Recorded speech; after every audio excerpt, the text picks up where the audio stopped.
What is up, guys? It's Sean here with the Sean Adelli Football Channel, and today I have episode 2 of the UCL review. What a amazing 2 days of games we've had.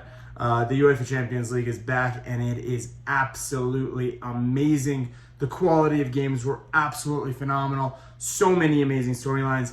There was honestly too much to talk about today. But let's try to go through it. I'm going to do a few of the games. I'm possibly going to try to shine a little bit of light on all of them, but let's try to go through and do it all. Dortmund, Besiktas, Borussia Dortmund against the Turkish team did very, very well in my opinion. I did watch this game live, and I was so impressed by one man in particular. I've mentioned him in the previous videos as well, and that one man is none other than Jude Bellingham. What a player this man is turning out to be at such a young age. He was absolutely everywhere. Scored a goal. What a goal did he score? And he also got an assist. Pretty much created both goals by himself off of pretty much nothing chances.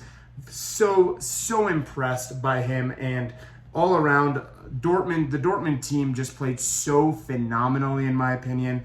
On the fair side, I'm going to give Besiktas credit as well. There was good performances from them. I thought they did definitely have a few chances. Batshuayi looked very, very good. Pjanic created a few chances as well. But all around, the Dortmund team did look better. They did look more assured, and they could have scored a lot more chances. Haaland possibly missed 2 guaranteed chances that on a normal day I would have expected him to score. But it is what it is, and we just kind of move on. And this is what we get.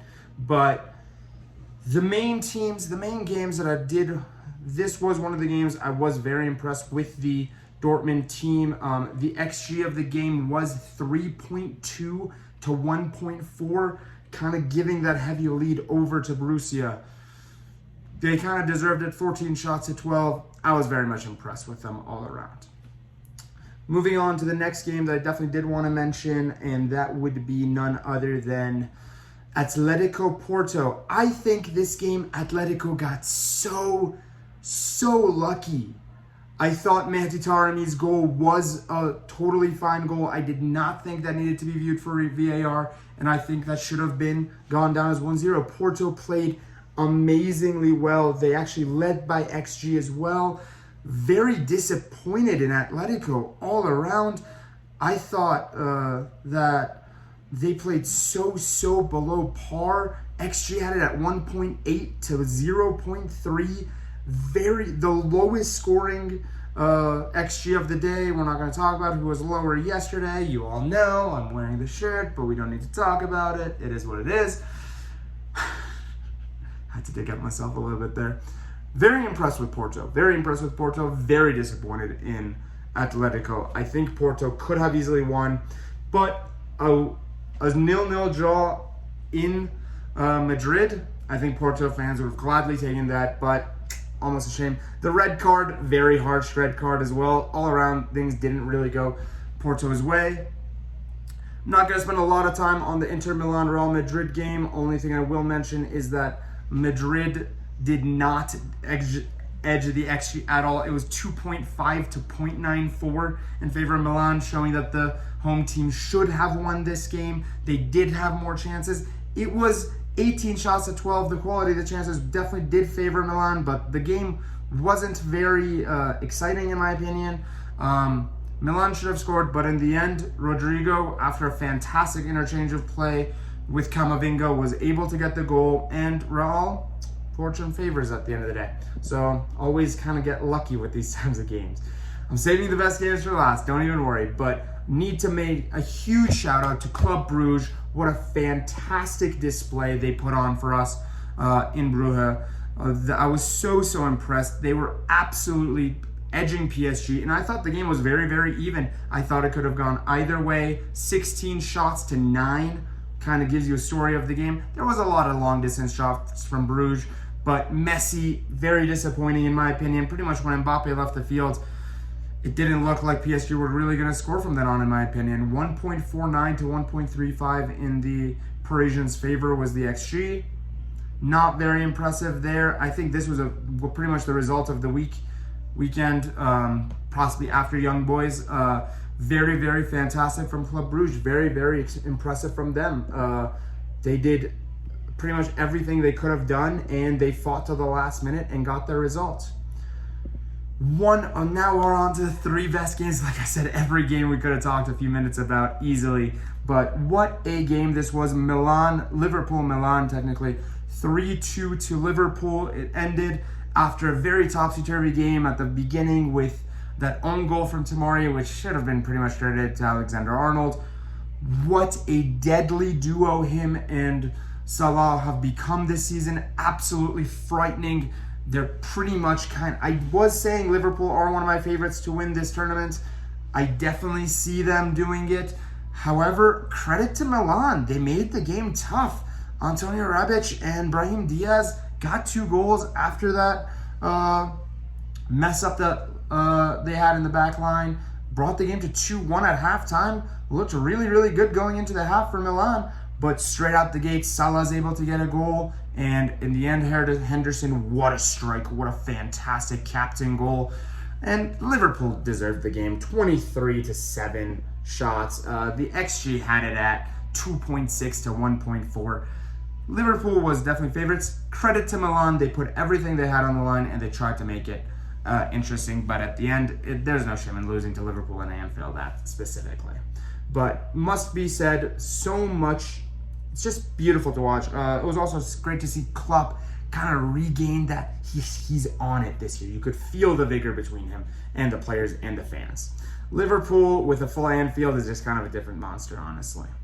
Moving on to pretty much the result of the day, and that would be Manchester City against RB Leipzig with 6 different goal scorers for City, and Nkunku kind of showing his abilities and his expertise with his hat trick.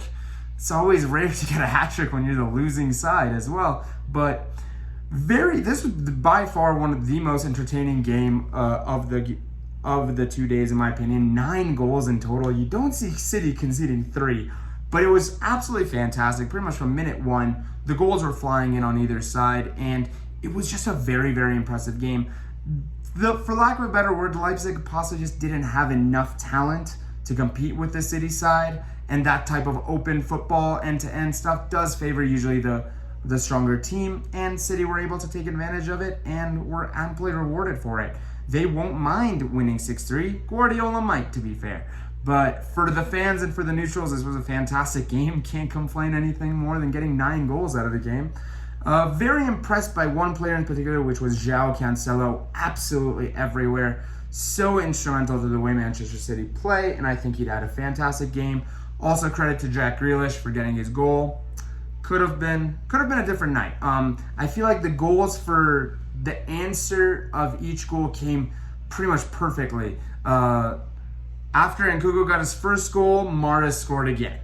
After Nkunku brought the game to 3-2, Grealish scored pretty much a few minutes after that. The immediate after he got the 3rd goal, they scored 2 minutes after that. So it was just perfect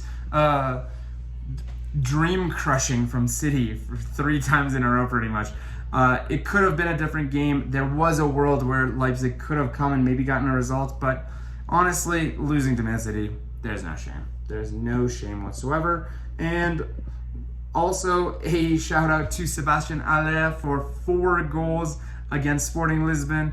I'll cheat a little bit. The Sky Sports did announce this. The only other player to have done this on his Champions League debut was Marco van Basten for AC Milan in 1992. But 4 games, couldn't ask for a better debut than that. They absolutely bossed this game. So impressive from the Dutch side. They did edge the XG by 2.89 to 0.66. Man City also did have the highest XG of the day with 3.41. It's a pretty amazing result for the home side. But very, very fantastic 2 days of games. What is there even anything that can be said? My star of the week has to go to Jude Bellingham. So impressed with this kid. If not him, maybe Erling Haaland. I can give it to Haaland. Yeah, I'm going to give it to Jude Bellingham. Very, very impressed with the kid. So technical and savvy. That pretty much brings us to the end of this round of UCL review. We'll be back next week. We have the FA Cup, the EFL Cup, so I'm excited to talk about that as well. I will be back with you guys tomorrow for a PL preview for this weekend. We have a bunch of great games coming up with I feel like a few big ones as well, and a few big game previews as well. We'll see what we can do. More than anything else, thank you guys so much for watching. It means the world to me. My name's Shai, and this is Shai on the Daily Football Channel. Talk to you guys soon.